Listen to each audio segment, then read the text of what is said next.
A man sits in a metal chair in an abandoned warehouse. His hands are bound behind his back with industrial wire. 6 men with guns surround him. One of them is smoking a cigarette. The smoke rises toward a single bare bulb hanging from the ceiling. Outside Moscow, winter pounds against broken windows. Inside, the temperature is barely above freezing. The man in the chair is Jean-Claude Van Damme. He is one of the most famous action stars in the world. And right now he is wondering if he will survive the next hour. Moscow, Russia, November 1994. The Soviet Union collapsed 3 years ago. The country is in chaos. Organized crime controls everything the government does not, which is almost everything. Mafia groups fight for territory, for businesses, for power. The police are either paid off or powerless. Murder rate is the highest in Russian history. This is the Wild East, lawless, brutal, unforgiving. Jean-Claude Van Damme has come to Moscow for the Russian premiere of Street Fighter. The movie is being released across the former Soviet bloc. Van Damme is at the peak of his career. Universal Soldier made him a global star. Time Cop just became a massive hit. He is making $12 million per film. He is recognized everywhere, worshipped by action movie fans who grew up watching bootleg VHS tapes of American films.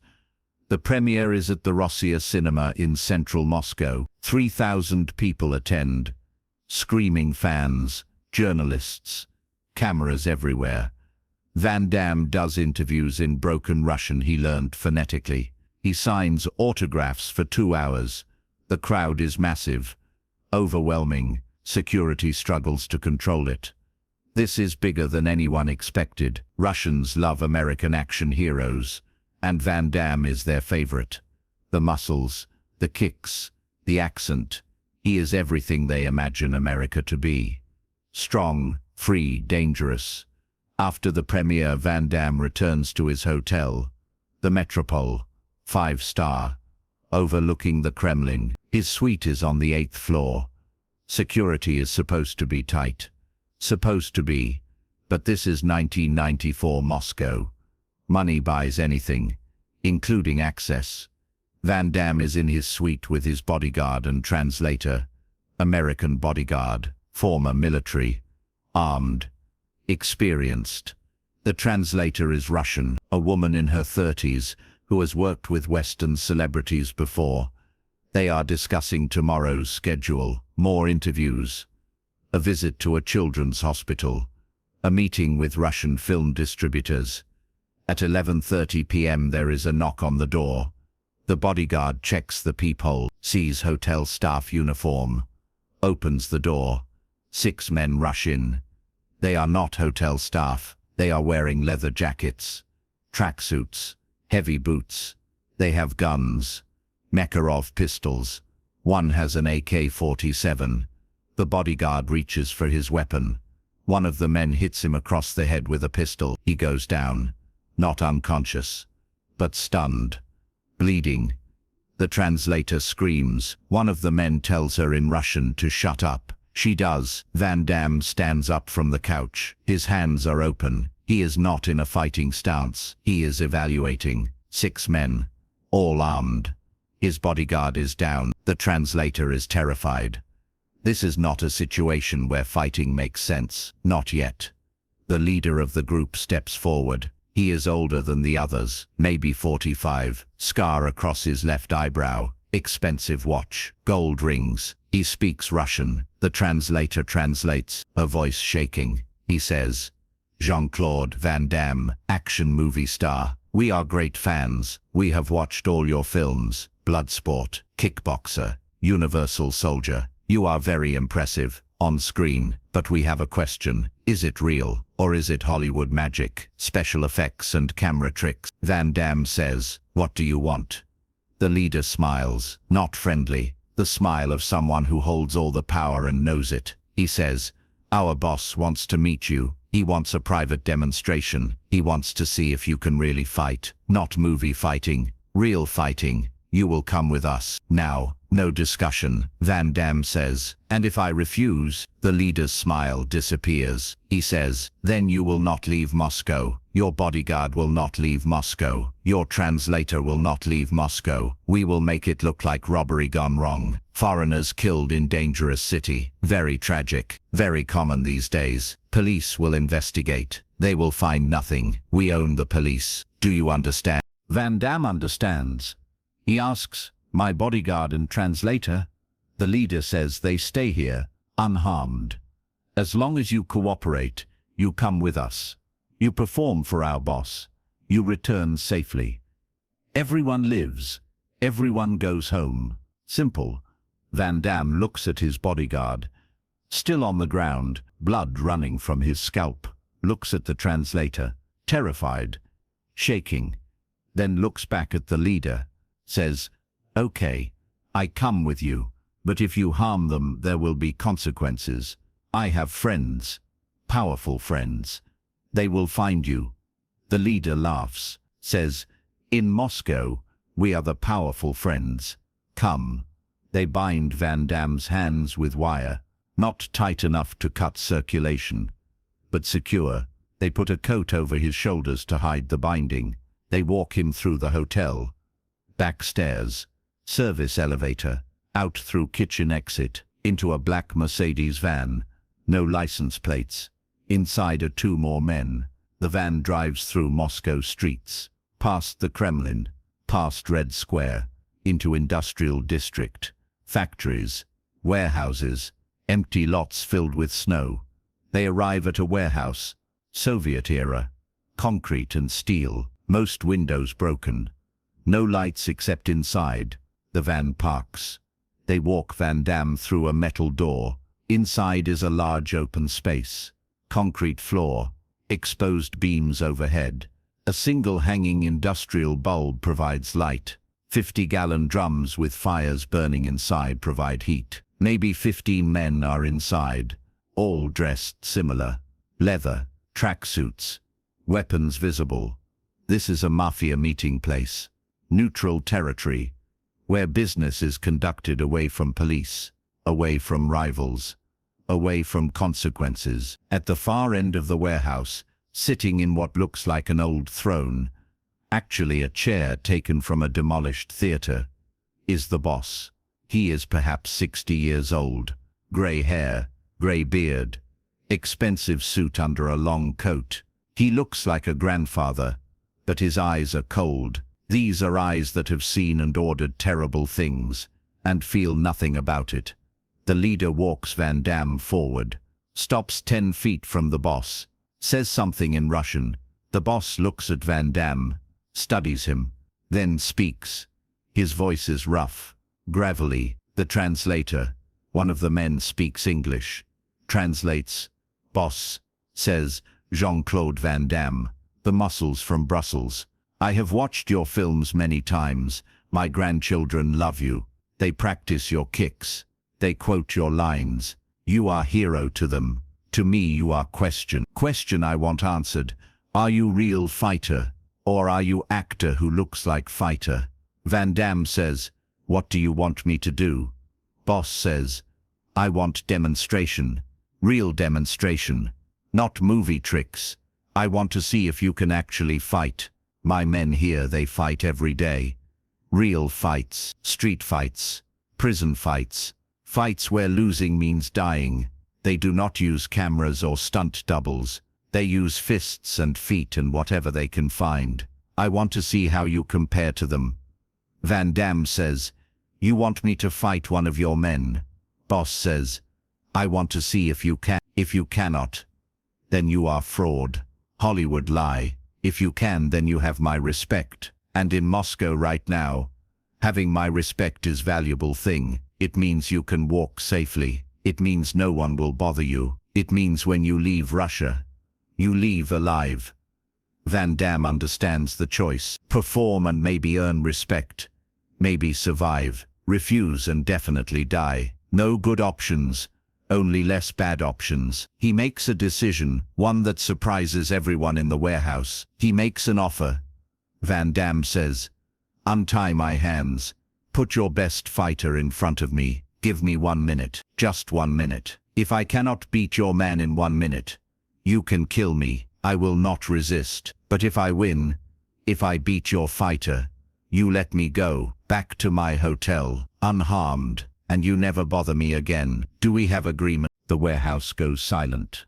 15 men staring. The boss stares. This is not what he expected. He expected begging, or fear, or actor trying to act brave. But this is different. This is a man making a bet with his life. That is something the boss understands. That is the language of his world. Risk, stakes, consequences. The boss thinks for maybe 30 seconds, then nods, says agreement, 1 minute, you against our best. If you win, you leave free. If you lose, you stay here, forever. One of the men cuts the wire binding Van Damme's hands. Van Damme rubs his wrists, rolls his shoulders, shakes out his arms. He is wearing the clothes from the premiere, suit pants, dress shirt, not fighting clothes. But it does not matter. He removes his jacket, rolls up his sleeves, prepares. The boss gestures to one of his men, says something in Russian. A man steps forward. He is enormous. 6'4", maybe 260 pounds, thick, not fat, muscle and bone, shaved head, scars across his knuckles, broken nose healed crooked. This is a man who has fought his whole life. Prison fighter, probably. Street enforcer, definitely. He does not look scared. He looks curious, interested, like he is about to learn something. The two men face each other. Van Damme looks small in comparison. 5'10" versus 6'4", 185 pounds versus 260. But Van Damme does not show fear. He sets his stance. Feet shoulder width, weight balanced. Hands up. Not a movie fighting stance. A real stance. Ready. The boss says one word in Russian. Begin. The big man moves forward. Not rushing. Walking. Confident. He throws a punch. Heavy overhand right. Designed to end fights. Van Damme slips it.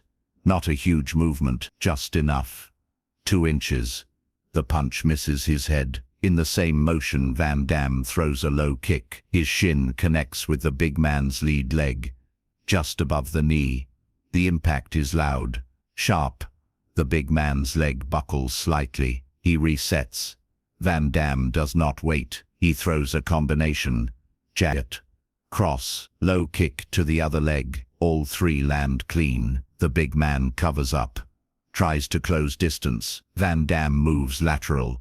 Circles, throws another low kick, then another, targeting the same leg, each kick landing with precision, chopping away at the muscle, at the structure. The big man tries to grab Van Damme, tries to use his size, his strength. Van Damme is too fast, too mobile. He circles away, throws more kicks, low, mid, never high, nothing flashy, nothing for show. Just methodical destruction of the big man's base, his legs. 30 seconds have passed. The big man is limping. His lead leg is compromised, swelling, damaged. He tries one more big punch. Van Damme ducks under it, comes up with an elbow to the big man's ribs, then a spinning back kick to the solar plexus. The big man's air explodes out. He doubles over. Van Damme could finish him, could knock him out, but he does not. He steps back. Lets the big man breathe. 45 seconds total. The big man is still standing, but he is damaged, limping, breathing hard, unable to continue effectively. Van Damme is barely breathing hard. No damage taken. Clean technical victory. The boss stands up, walks forward, looks at his fighter, then at Van Damme, says something in Russian. The translator says, he says it is enough. You have proven your point. You are real fighter. Not movie star pretending. Real. Van Damme says, do we have agreement? I leave. The boss nods, says, you leave, free, unharmed, but first, you teach me something. Teach me that kick, the one to the leg. I want to learn. For the next 15 minutes, Van Damme teaches the Mafia boss how to throw a low kick, proper technique, hip rotation, shin contact, follow through. The boss practices on a heavy bag someone brings. He is old, but he is strong. He learns quickly. When he lands a solid kick that makes the bag swing, he smiles, genuinely, says, "This is good, powerful, I like." The boss shakes Van Damme's hand, says, "You have my respect and my protection while you are in Moscow. If anyone bothers you, you tell them you know me, use my name. They will leave you alone. You are friend now, not prisoner." Friend. They drive Van Damme back to his hotel. Same van, same men. But the energy is different, not hostile, almost friendly. When they arrive, they return him to his suite. His bodyguard has been treated, bandaged, angry but alive. The translator is shaken but unharmed. The men leave, no threats, no warnings, just quiet exit. Van Damme tells his people what happened. They do not believe him at first, think it is a joke, but he shows them his wrists, the wire marks, his knuckles, swollen from impact. His story is real. They want to call police, call embassy. Van Damme says no, says it is over, handle. We finish the tour and we leave. No drama, no escalation. The next day, Van Damme does his scheduled appearances, the hospital visit, the interviews. At each location he notices men watching, not threatening, just present. Protection. The boss kept his word. Van Damme is safe, untouchable. Van Damme leaves Moscow 3 days later, returns to Hollywood, to movie sets, to stunt coordinators and second takes and controlled environment. But that night in the warehouse stays with him. The night his skills were tested for real. No cameras, no safety, just him and a prison fighter, and 60 seconds to prove everything he claimed was real. Years later in an interview, someone asks Van Damme about his scariest moment. He thinks for a long time, then says, "Moscow, 1994. I was kidnapped. I had to fight for real, not movie fighting. Real. That was the night I learned the difference between being a movie star who does martial arts and being a martial artist who happens to be in movies." He never tells the full story publicly, never names the Mafia boss, never describes the warehouse in detail. Some stories are too dangerous to tell completely. Some victories are too quiet to celebrate loudly. But people who were there know. The Mafia boss told the story. His men told the story. It spread through Moscow underground. The night Jean-Claude Van Damme was kidnapped and fought his way to freedom. The night Hollywood met the Russian underworld and survived. The boss kept that friendship. For years afterward, whenever Van Damme returned to Russia for filming or appearances, the boss sent flowers to his hotel. A card that said simply, "Welcome back, friend. Come visit when you have time. We practice kicks together." Van Damme never visited, but he kept the cards, reminders that somewhere in Moscow there is an aging Mafia boss who respects him, not because of his movies, not because of his fame, because of 45 seconds in a cold warehouse, when Van Damme proved he was exactly who he claimed to be. A fighter, not just an actor playing one, a real fighter, who when faced with real danger, made a real choice to bet everything on his skills and won.